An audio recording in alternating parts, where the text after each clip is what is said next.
So, hi everyone. This is very brief remarks about our Facebook entrance to the Orchestration Challenge number 1, Ravel.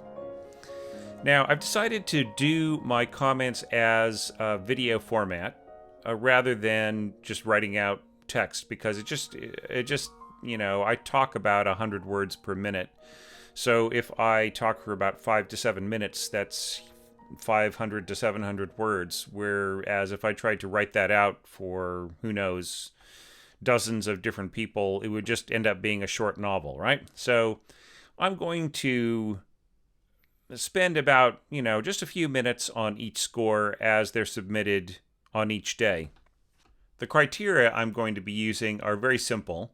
General scoring comments. That means that I'm going to be talking about how your score looks, maybe a little bit of a word or two about the layout and how you could improve it to make it more legible, and the quality of the texture as I sort of perceive it from the way that you have scored it.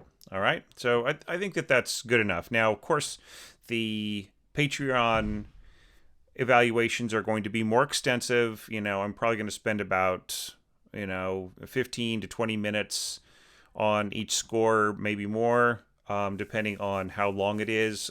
Some people have submitted full scores, some people have submitted partial scores, and so I'm able to kind of get in deeper into, the DNA of each piece. All right, so without further ado, here's our first score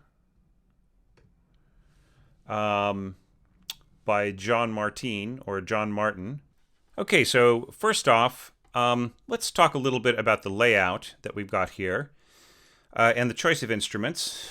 I'm not able to see on the first page whether this is intended to be like two flutes or one flute. Does flute mean one flute or two flutes?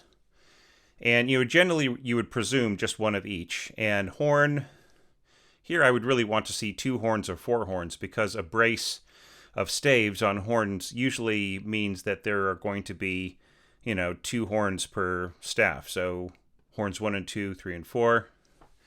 And interesting choice here of piano rather than harp. I can hear what you're going for there with the piano, but we're trying to get away from piano, right? To orchestrate it up to something that is more, more independent from its origins, right? So just looking ahead very quickly, I actually did give this a look before. So you pretty much intend single winds there. Yeah. Okay. So that's all good. All right. So getting back to this, about the thing that I would say you should watch out the most for is there were not enough differentiations of texture and rolls, right? So, for instance, here you have the clarinet doubling the first violin, right? So we're not hearing a clear line. Right here we have a clear line from the strings, but it's actually second staff, second violins with first staff violas, right? So it's a sort of a mixed sound in the string groups. And as things rise, you rise throughout the different parts of the string section. And, that's all good. I wonder if you really needed to have so much separation within, like having so much divisi within your parts. I'm not sure that was necessary, but you did make it work for what it was. All right, but it's a very blended sound. So in terms of Ravel scoring, it's not quite that kind of scoring. It is a really kind of more, you're frequently supporting everything that you do, with the winds and strings. So nothing really quite kind of stands out as a unique color as much as it could. Now, in terms of, so that, those are my questions about layout and texture. You have some nice effects here. I thought that this was pretty effective. Once again, it really does not need to be a divisi staff in a lot of places. Like here, this is just kind of one thing. And it feels like more of a string score with a little bit of wind support here and there. Now, I like this line right here. Dun dun dun dun. There's a little kind of heartbeat happening there. That's very cool. It's a sort of a drag on the third beat into the first beat of the next bar, sort of waltz type of thing. So yeah, I like this. It's worth checking out. For everybody. I have hashtagged this. I think Ravel Challenge 1. So just anything that has the hashtag Ravel Challenge 1 on it, go ahead and check out. And I will try to post links to the different posts that people have had on each evaluation that I post in the Facebook group. So anyway, that's pretty much all I have to say about this one. Right here, you really did not need to have Div A3. I mean, this could have been, this could have been separated out a little bit more. It kind of doesn't really need to be written exactly like that. And then you end with the last notes of the piano. That was kind of a cool decision, but anyways, so that is my thumbnail, very rushed evaluation of your score, and that's the way these Facebook evaluations are going to be. Probably if you were to type out everything that I just said, it would be a very, very long comment on Facebook. So, all right, so great work. On to the next one. Okay, our next score is this very nice one from Demetrio, and I enjoyed it a lot. It was it was very cinematic in a lot of ways. Like, for instance, there's this little sweep, there's little up to some fairy dust by the flute, and that was pretty well done. It's près de la table. I think that it's almost better to do this as just a glissando, because I think that it's just a bit too fast to finger. Just might be better as a sweep, maybe even up 2 octaves. It doesn't have to be exactly the same thing as the oboe. The ear will fill it in as the same pitches, right? It'll make a compromise between the two. Yeah, so it's nice that you left a little reference staff. That's great.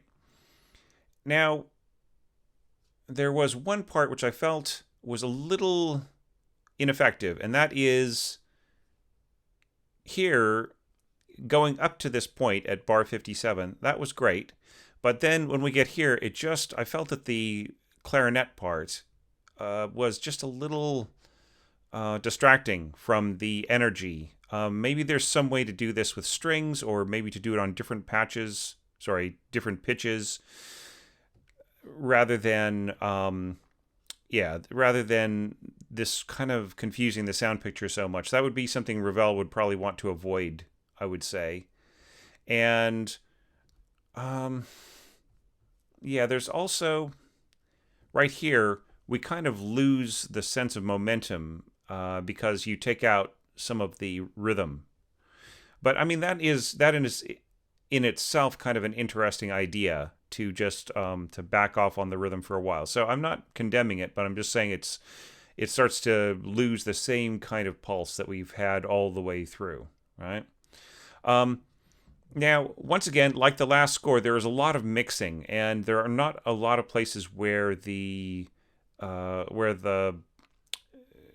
textures are separated, where there just seems to be a lot of very combined textures here and there. But all the same, they are very nice and imaginative. I mean, I also felt that going here to this is pretty nice, except for, if you recall, the admonishment that I gave you and all of our participants, and that is to not score the harp until one was completely finished with the first draft, right? Because I can see if a score is dependent upon the part, then it sort of gives away that the harp part really was scored from the beginning. So once again, I want to stress this for anybody who's listening in, for please please do not score your harp until the very last, until the when you're completely finished with the first draft, and then add harp. Okay, but all the same, this does work, and it's great that you did, the enharmonic A sharp and B flat, so that the one doesn't override the other. Okay, that was nice, and I liked this as well. This rise up into the mezzo piano. So far as the scoring goes, once again, I'm kind of, there's a lot of single wins. So I guess just taking it for granted that people are going to just mean A flute and oboe and so on and so forth. I was really hoping that people were going to use like the, 2 flutes, 2 oboes, 2 clarinets, 2 bassoons, 1 bass clarinet. It's nice, the use of the bass clarinet in here. It gives it a really nice, rich, woody tone. So I was actually very happy with this score. I felt it was a very Hollywood type sounding score, and I don't mean that as in a bad way, but you had beautiful light textures in places like this. I thought that those were really worth studying. I like the tambourine being used, as 1-2. I thought that was very, very much a Ravel touch, but there were some other things that weren't as Ravel.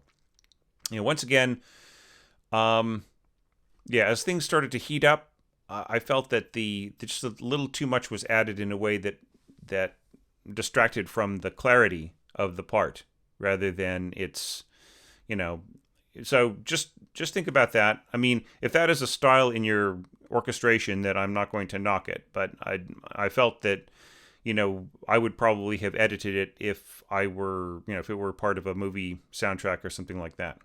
Now, this right here, I'm wondering if you meant to have these rolled. There is much more that you could be doing with the harp here than just playing these chords, which just basically outline some of the harmony descending, right? If there's a way to kind of make it roll across a couple of octaves, or maybe, up an octave from this, you'll get more sound out of it, rather than it just being buried like the way that it was in your playback. And I liked the ending a lot. That was very nice. And similar to, it's almost an obvious thing to put in bass clarinet, which I did on my own version of this, as you'll see when we get to it. With a difference from yours, though. You'll see how mine differs from this approach. But yeah, and also here, it's kind of an obvious thing to have the strings go and play those very high notes, which only they can, right? And yet, there was, to have them stop and then play the pizzicato. That was a bit different from the way that I approached it as well. But it's a nicely blended sound. So, yeah, it's a little strange that you have the flute under the oboe here. I would sort of wonder how that would work. I think you would get, I don't think it would be quite as balanced, although everybody is playing pianissimo, so it's not a huge concern, but it's still, might be a little bit better to switch those. Anyway, really nice score. Really enjoyed looking at it. On to the next one for today. All right, now we have Dustin's piece, which he called a basic attempt. And I mean, it's not that basic. I thought it was pretty well done. If this is, an early effort of yours, I would say, nice, very nice basic approach. Horns. So I'm going to assume that this is 2 horns. And flutes 1 and 2 on separate staves. Single oboe, single bassoon. Clarinets 1 and 2. Okay, so you used a celesta, which I think is a very cool idea. It just gives a very kind of charming little touch, and you didn't overdo it so that it became, kind of like Christmas music. So pretty good. Once again, we seem to be tending towards more homogeneous sounds with our scoring. Nice touch of the horn and the second clarinet. I think that's very nice. Pretty straightforward approach. Pretty straightforward approach there. And this is nicely done. I like the little touches of celesta and soltasto violins. And yeah, but it, a very blended sound for the most part. Now this is good. Finally we get a solo instrument just really standing out on its own. And the little, once again, we get the little boom chuck chuck from second violin and celesta. I thought that was very effective. And it kept, sort of after all of this very mixed sound here, this was a very nice relief to the ear. And, notice how it just sort of swoops up to this. This may not be as effective as you think, combining the oboe and clarinet together, and then finally you've got two clarinets and oboe on the same note. It just might feel a little crowded and a little buzzy in there in terms of the intonation just being a little separated. Kind of almost, a little bit like band music rather than orchestral music when it's this thick, exposed, right? It's the kind of thing where it's safer to have this doubled by strings if you're going to use that many winds on a single part that's that exposed. And then they all swoop up to the top, right? Whereas you could have gone across different harmonic, different parts of the harmony rising here. Because look, this is going up to a fifth above the note that it's destined for, right? It could have jumped back down a sixth and then harmonized on the way up, for instance.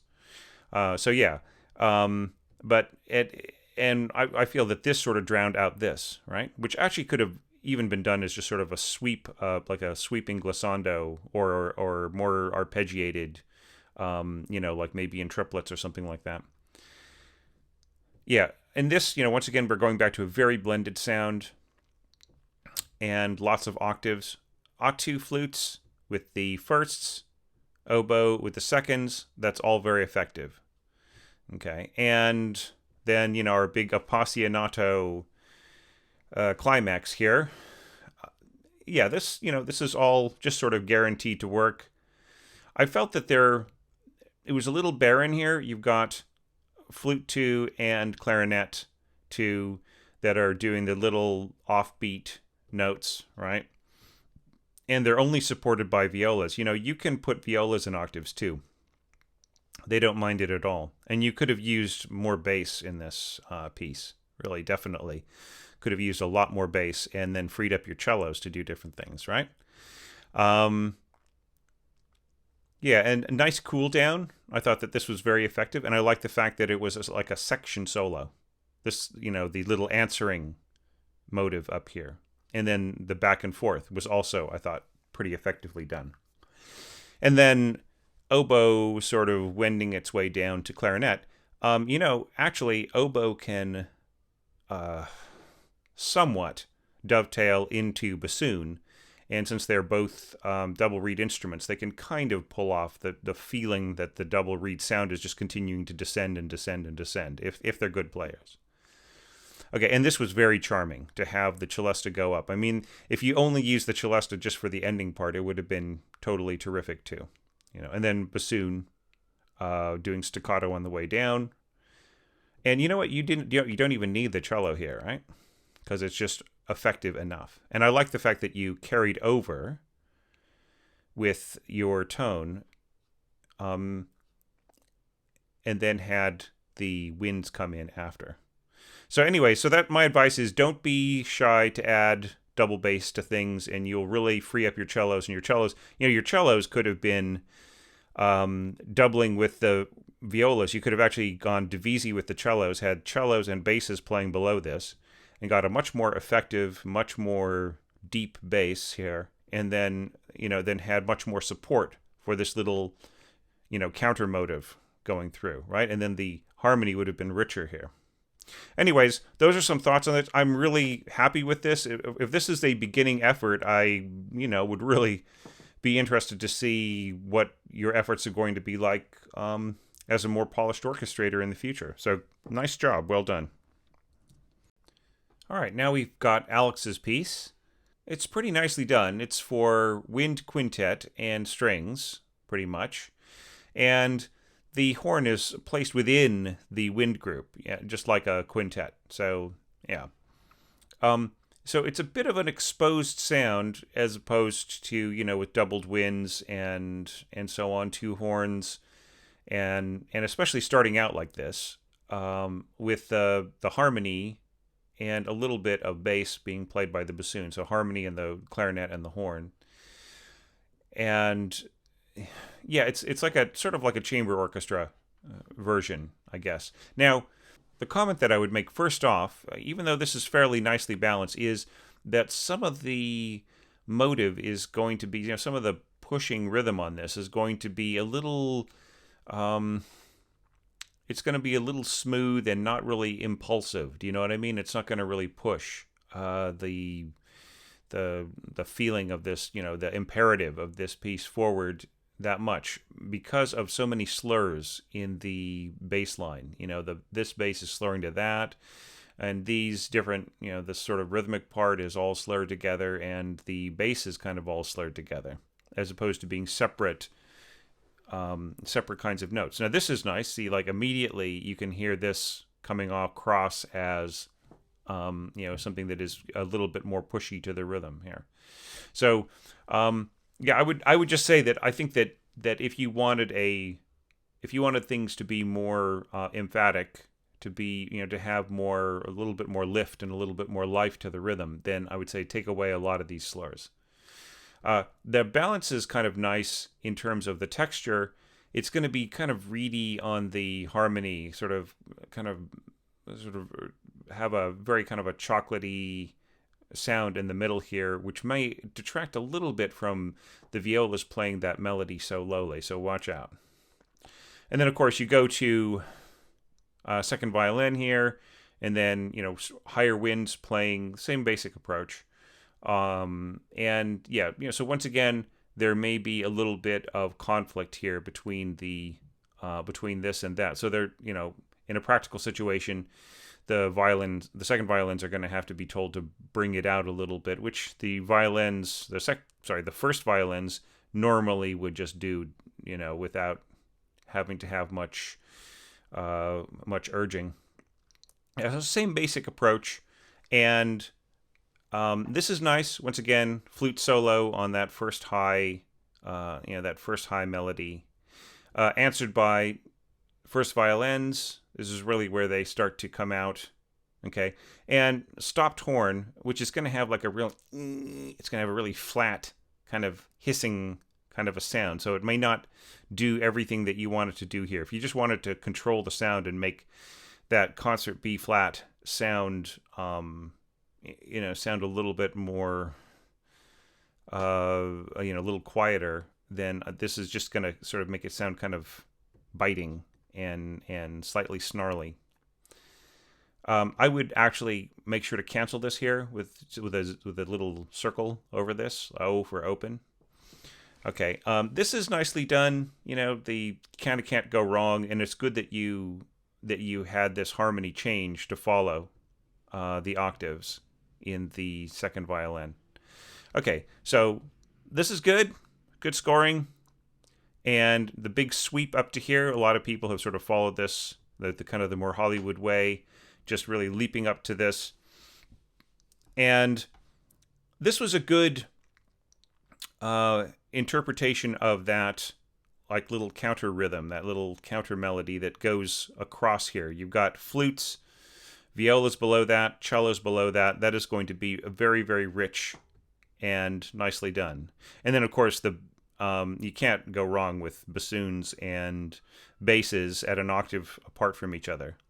You could easily have had the contrabasses divisi here as well if you wanted to mix the sound a little bit with the bassoons. Okay, and then nice cool down here. These are good. Lots of doubling, but still pretty good. Okay, and I like this very gentle approach. Nice question and answer. Okay, and good to have the oboe come out. And, I feel almost like this is too much slur right in here. Just, you're telling them to go da, da, da, or da, da, da, da, right? So there are different ways to do this without kind of losing the feeling of the pulse. Ottava is okay here. People might twit you for ottava in a score, but I'm not going to so much because obviously this is for study. In the part, you might want to do something different. That's going to be very high D and F. Sorry, D flat and F flat, D flat and F. Just to be played without any kind of like harmonics or anything like that. So watch out there. And then once again, this might have a sort of a snarly sound with the stopped tone there. And you've got flute an octave below the oboe, so that this might get quite buried in there. I think I know what you're trying to go for, kind of a sort of a radiant sound there, but it might not, might not pull off. So anyways, those are my comments, my general comments and scoring for you, Alex. I hope that helps. Quite an interesting score. Thanks so much for sharing it with me. Just as I was organizing my first few entries from Facebook to put into this video, Steven's entry popped up in the feed. So I'm going to add it here because, who knows, there might be another space of a few days before the next entry comes in. So we'll just add it all together now so you don't have to wait, Steven. So I really enjoyed this score, and as proof of that, I'm re-recording it after I recorded one pass-through with as a screen capture, and I sort of then my system crashed. So I'm recording this again, and hopefully I'll remember everything that I said before. Now, instrumentation, pretty clear. 2 flutes, oboe, 2 clarinets, bassoon, or bassoons. Maybe it should just be bassoon. 2 horns, trumpet in B flat, and tenor tuba, which is a nice touch. Harps, or sort of harp, I should say, and celesta, and strings. Now, this is kind of a neat idea here. The clarinets are basically just playing the rhythmic emphasis of the melody, while the violas are covering the sort of rhythmic divisions of those harmonic changes that go alongside the melody, and they're being doubled by harp harmonics. So if the harpist is reading this and playing this on the pitches where it's written, it will sound at the pitches of the viola an octave higher. Okay, so neat idea, and very, very delicate. I would almost say the harp should be marked up a little bit in terms of the dynamics, and because it's really right in the same place, or around the same place as the tuba, which should be marked down, right? So there's going to be a bit of balancing going on here, but a good conductor should be able to deal with it.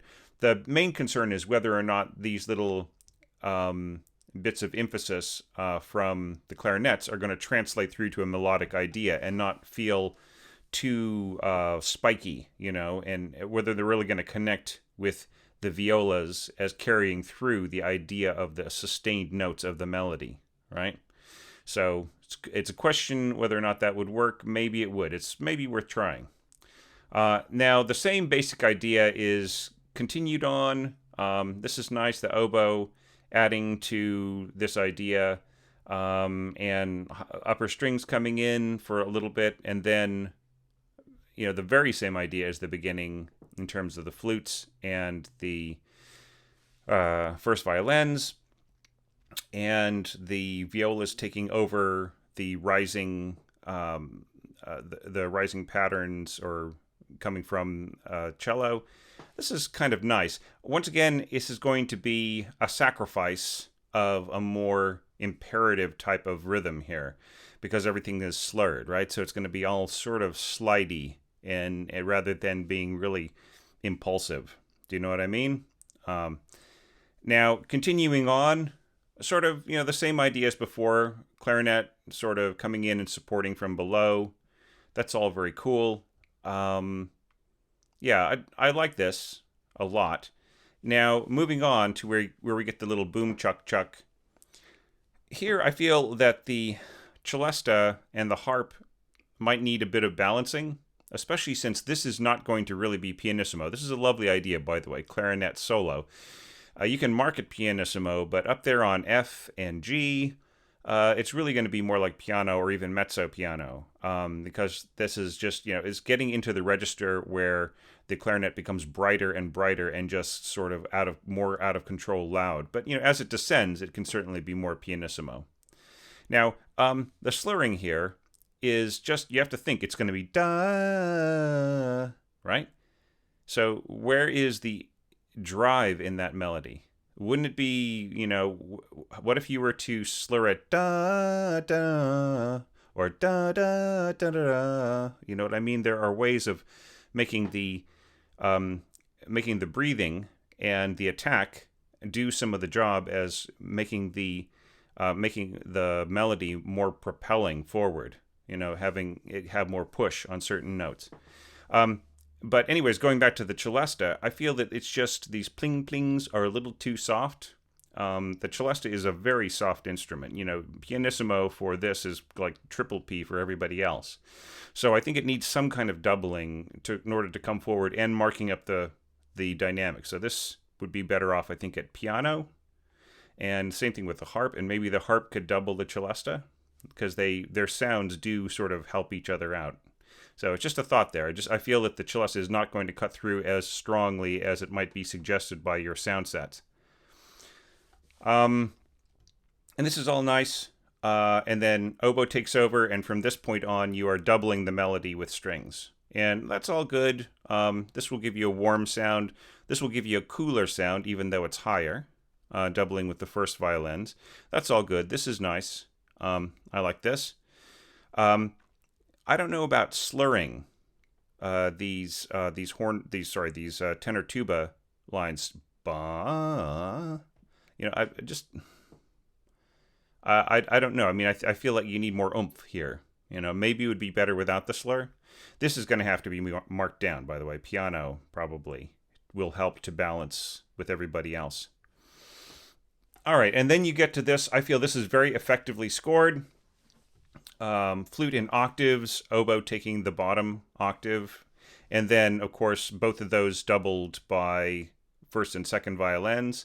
That's very effective. Clarinets doubled by altos. I keep wanting to say, when I see that alt, by violas. And just this is on the same pitches. And then this is the thing that I found a little problematic, okay? And that is that you have got tenor tuba in its, it's sort of its high register, and you've got bassoon in its sort of middle to low, right? And I feel that these should be flipped because you have the tenor tuba returning as part of the cool down here. Now this is going to stand out fairly strongly. This part of the bass line. It might be better to drop it an octave and to have the bassoons take that middle voice if you really want it in there, or just to have everything down on a lower pitch, right? And then this will feel more unique when it comes in. It will still be a little there's a kind of a bland sound to tenor tuba or euphonium in this register here. It just, unless it's being played sort of espressivo with a bit of maybe a little bit of mushy vibrato or something like that, it tends to have a kind of a slightly kind of a simple-minded sound, which is exactly why Holst scored it in in Mars as the very first solo instrument, and it just has this very kind of chillingly banal type of sound, which I think was intentional. This is very cool. The muted trumpet coming in here, that's very nice, and very nice cool down in general, by the way. And back to the same strategies as before. They're still pretty effective. Nice celesta part in there.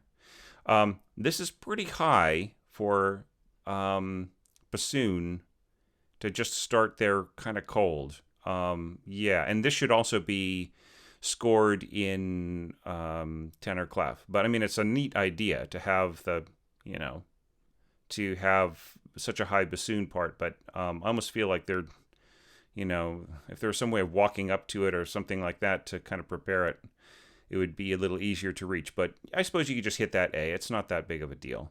But not just hitting an A out of nowhere at piano is not the usual thing that a bassoonist is strong at. So, but it's workable.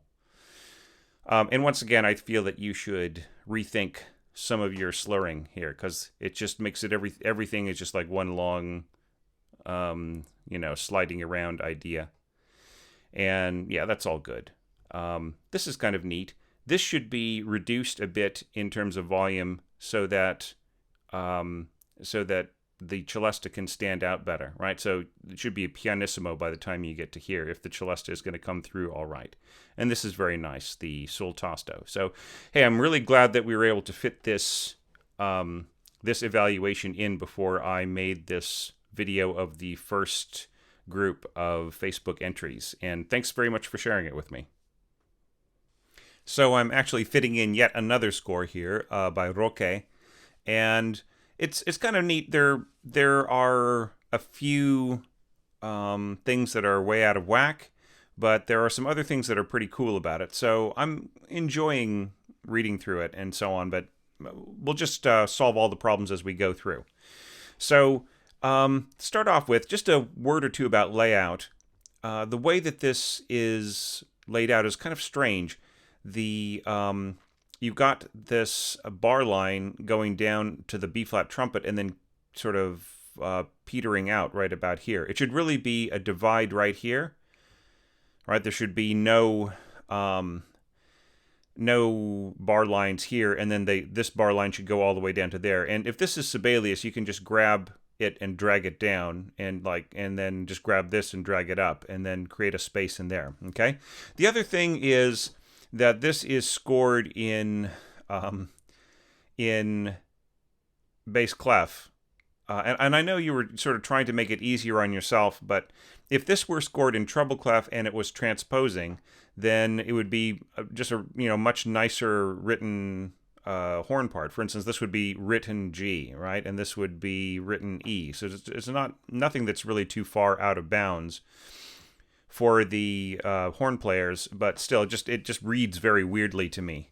So yeah, I really prefer to see transposed parts as much as possible. So, for instance, this would be B-flat clarinet, and the key signature would be an E, and everything would be written one step higher and so on. It's just easier for me to comprehend when it's transposed. I know that sounds ridiculous, but that's just the way that I'm used to reading things. Okay, so we're starting off here, flute, playing the melody just pretty simply. Now notice that this is really slurred all the way across, and it's going to sound like da, right? So there's no, that doesn't really have that sort of flicking feel to it. Da da da da da da da da. There is less pulse to it, and in fact, there were a lot of entries that I've seen so far where that same approach is taken, but then here there's no slur, right? So just really try to be more regular with it and try to think out how your phrasing goes. It's very, very important. Now you're using horn a lot, and that's great because there could have been more horn in some of the entries that I've seen so far. But it's maybe used a little too much, like in places where the clarinet would be a lot better. Okay, so just a thought there. So you've got violins sort of playing in harmony with the flute on top. Then you've got oboe. Now, you're marking piano for the oboe down here, going down to this lowest B flat. Now, this is a mezzo forte at the very least. And if it's played in sort of quick passages, it has a tendency to kind of honk and get out of control.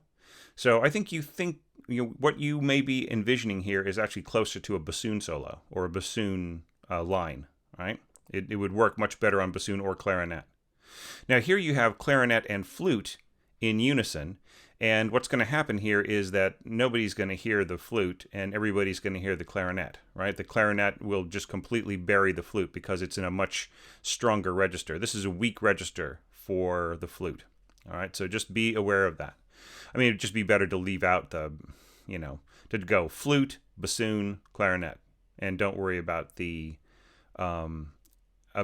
flute here at all in the doubling. Now here you have the horn take over, and you have this kind of nice, I thought this was a really cool idea, the way this is jumping around. That is really a standout notion, right? But and lots of slurs and so on. Just I'm not seeing a lot of staccato or a lot of pizzicato or anything like that to kind of have more of a pulse. But I'm seeing a lot of slurs, so that's going to work against the momentum of the piece. Now here, like trombone and tuba, that's really just too much. You don't need that. You don't need that much. And this is more of a bass trombone kind of a note, this low D flat, rather than just a standard trombone. I mean, it's playable, in this C, but that's kind of getting into, it's not the most opportune place for a trombone, but still playable. But it's just better to let the tuba take over in that area if you've got one. All right, turning the page. So this is kind of interesting. You have this treatment where the first clarinet and oboe cover the harmony, and they are supported. The bass clarinet line is supported a little bit by violas, but there's no support there's no doubling by the seconds. See, this would have been perfect for the second violins if you had wanted a more uniform sound there, right? But then here you completely drop out the the wind, so there's going to definitely be there's going to be just almost a sudden change here, right? These two are not going to dovetail into each other very smoothly. Now here we get to the funny little waltz in the middle, and it's cool, except that right here you don't really get that effect of the jumping up of the accompaniment, and that's fine. That's just a decision to make, right? Pizzicato, yeah, and then you change to arco there. Okay, that's fine. Now this is a little strange. You want staccato. You want slurred staccato, and I mean, it's not quite that kind of feeling there, but yeah. Try to have more uniform treatment of how you do your slurring across parts. This is kind of interesting because the effect is going to be lost a little bit of these voices having a certain unique approach because they're all doubled by the first violin. If you just cut the first violin here, then we would hear the differences in between these timbres, Now here, you have kind of a strong, sforzando French horns coming in here. And yeah, I mean, it's going to be so strong in this area. It's going to fight a little bit with your violas. And I mean, you're having your viola double the French horn line here. And then you've got the second violin playing up an octave. See, it would be better just to have both the violas and the second violins playing up an octave from the French horns, because otherwise here just the viola gets buried, right? Because this is so pungent. The sound of the French horn is so strong, even if you're marking pianissimo, right? So I'm kind of not clear about the dynamics here, right? Because you didn't mark one for the second horn.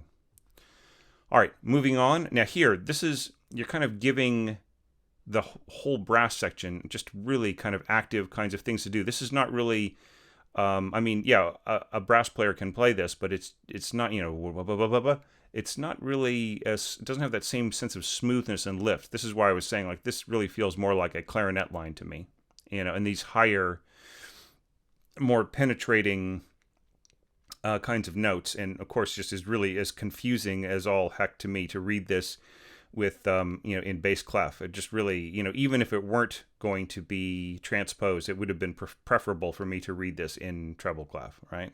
Try not to do that. Now this is like a tuba line down here. I mean, it's sort of barely possible with the French horn, but it's just not a very fun or idiomatic or natural thing to do, right? Yeah, just really more of a bass trombone or horn thing to do, or a tuba thing to do rather than giving it to the horn. Yeah, it's not that it can't do it. It's just there's so many other instruments that could do it better. I mean, actually, what really comes to mind is this is bassoon, right? You're barely using your bassoon right in here. And bassoon is a great companion to do sort of more active support kind of things to the French horn. So anyway, yeah. Yeah, and then here, you're barely using any winds at all. And this is really the climax of the whole piece, right? And you just need more. I just feel that this should be rewritten and, should give more to you should have the brass have more of a harmonic role, more of a rhythmic role, and have the winds do a lot of this jumping around and, and melodic stuff and everything else, right? Just I think that's better. This cool down is not too bad, and going onwards, I like the idea of it having it all winds. This is kind of a little strange, just going A flat up to A flat and then down to a D flat and back. I mean, there's just better ways of doing this. Okay. And yeah, then answered by the strings. This is cool. Bassoon coming in. And it's very, very low. Okay, so yeah. Yeah, just a bit strangely scored, but I like the idea of a very, very low very low ending melody. But still kind of compromises having to be made at the end here.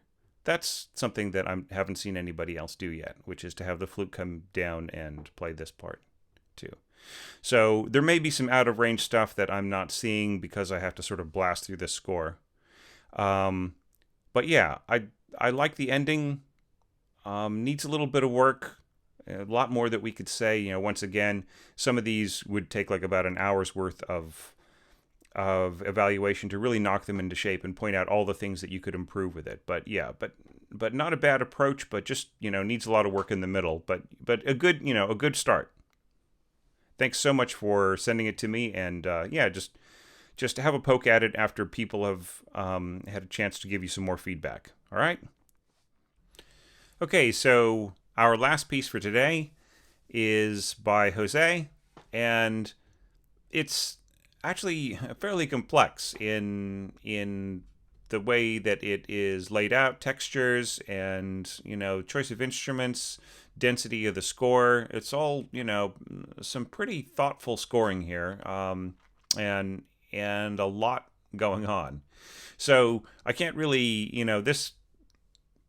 Like many scores I'm going to get, including some that we just looked at, I'm going to run into things where there's just no way that we could really talk about it unless I was giving you like a 1 hour lesson, right? So, but let's see how much I can tell you in 5 or 7 minutes. Okay, so nice start here with the English horn solo.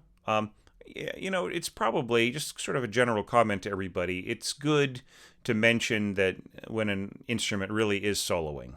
You know what I mean? So I would just write solo over this to let the player know that they're really carrying the melody there, and so that they don't have to get it after a couple of rehearsals. And then, of course, flute joins in, right? And I think that that's a really lovely idea. Oboe is going to be pretty strong for pianissimo right in here. And yeah. So, but this is a very cool idea right in here. Yeah, so I'm just increasing this page a little bit so you can see that these are all muted strings and doing this lovely little trilling kind of almost chromatic kind of idea here. And it's going to give it a sort of a kind of almost a whirring background sort of a feel. Let's check out the next couple of pages. With this small staff size, that the whole thing boils down to about 5 pages. So yeah, so very big brass sound here, and it's all marked very soft, and that is going to help, but it's still going to be just very highly colored here, and it may feel a little overwhelming. You've got doubled, the horns are doubled right in here, and that will sort of spread the sound a little bit. Trombones, sort of higher trombones. I almost feel like you could have done this with this being on like horns, like maybe like horns 3 and 4, and this could have been horns 1 and 2. Do you know what I mean? It could have, you could have sort of split this up amongst the horns and not even brought the trombones into it at all. Okay, and then then a very mixed sound here. Second violins with oboe, and this is kind of a cool idea for the bass clarinet to be doubling the first violins and then sort of diving down an octave. But I mean, I'm not sure what it does in terms of weakening. I mean, you're saying, well, I'm going to get up to mezzo piano here, and that'll make this stronger. when things get weaker here and I dive down. But it's still, you're still going to feel the missing note here, and there's really no need for the clarinets to strengthen the the oboes. The oboe is going to be strong enough down here because of its range. Okay. Now here you've got sort of a kind of a complicated little run up and down on harp, which would appear to be like a sort of a little fingered run. Do you know what I mean? And almost would be better to have this almost as a glissando. It's just sort of easier than sort of fiddling around, right? To just write out all the notes and just have them sort of swoop up and down and then end with a roll. Okay, that's just my feeling on that. Okay, now, once again, we're losing the sense of pulse because everything is so slurred, right? I mean, how much more of a pulse would we get if this was staccato? Right? Just bum, bum, bum, bum, bum, bum, bum, bum, right? And then going on here, this little chirping, pew, pew, I like that a lot. Bum, bum, bum, bum, bum, bum, with pizzicato. It's easy to miss at this staff size. In fact, look, if you're this far into the video and you're not watching it on a big screen, look, try to watch it on, on a bigger computer screen. Like if you've got a laptop screen with like a 4K display or some other kind of thing like that, just really watch it on that. I was actually watching my videos on a really big screen the other day, like a big, like 58-inch screen. And since I'm recording everything at very high density nowadays, it was just great to be able to see everything. It was just brilliant. But you don't have to go that far. But anyhow, but yeah, it wouldn't hurt if your eyesight is a little bad and you've got a big smart TV. This is nice, this little flute,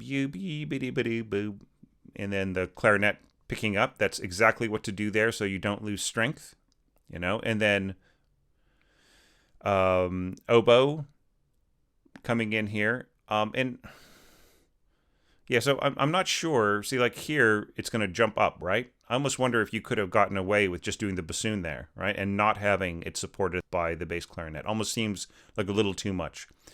Then you got these sort of rips up, these kind of fluttering rips up with flute and English horn. That is going to work very nicely. Don't go too far with your English horn, okay?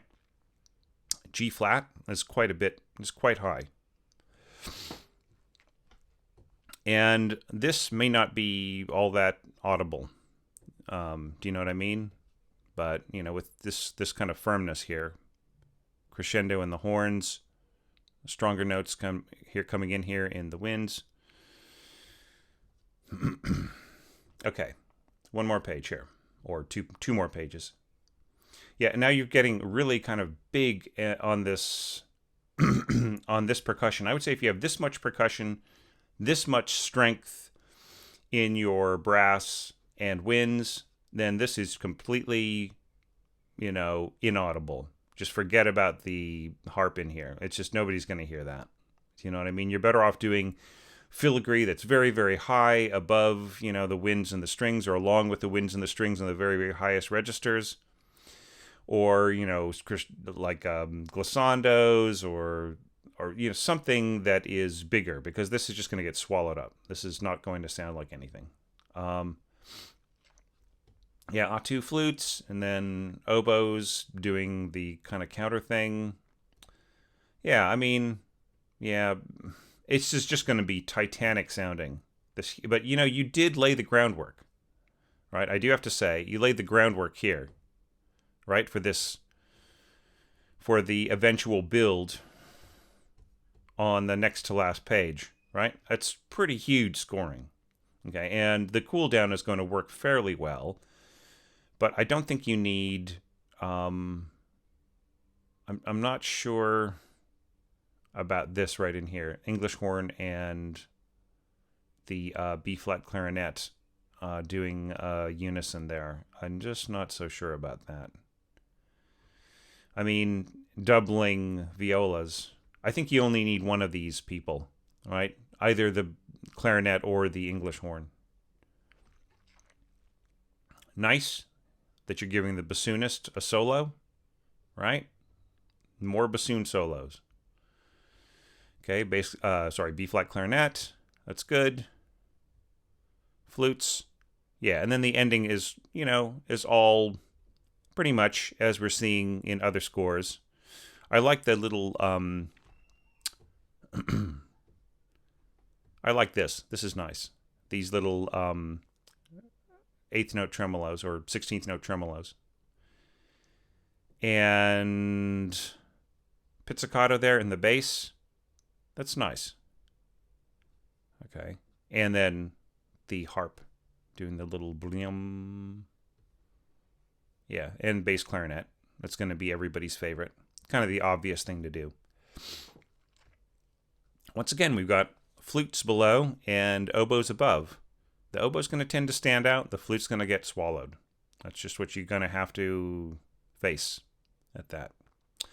Okay, anyways, nice score. Really, really enjoyed it. It would be great to, hear some orchestras reading through some of these approaches that we're hearing, or even just like a page here and a bar there. So really interesting. Just very exciting first few scores that we've gotten in the challenge so far. So great work, everybody, and let's hear some more.